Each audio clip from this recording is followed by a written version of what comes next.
মানুষ কখনো মানুষকে মূল্যায়ন করতে পারে না। মানুষ শুধুমাত্র মানুষের অবস্থানকে মূল্যায়ন করে। তোমার কষ্ট, তোমার ত্যাগ, তোমার নিঃস্বার্থ ভালোবাসা, এগুলার কোনো মূল্য নেই যদি তোমার অবস্থান বড় না হয়।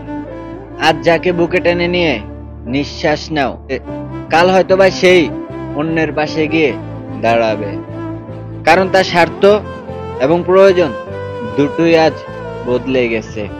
এই পৃথিবীতে সত্যিকারের সম্পর্ক হচ্ছে অবস্থান, অর্থ এবং সুবিধা, এগুলাই হচ্ছে এখন মানুষের কাছে দামি।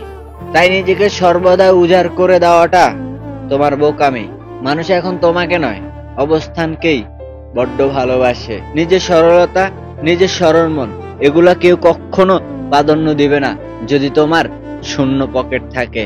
তোমার অবস্থানই তোমার পরিচয়, তোমার অবস্থানই তোমার উচ্চতা, তোমার অবস্থানই তোমাকে বুঝিয়ে দিবে এই পৃথিবীর মানুষগুলো কেমন।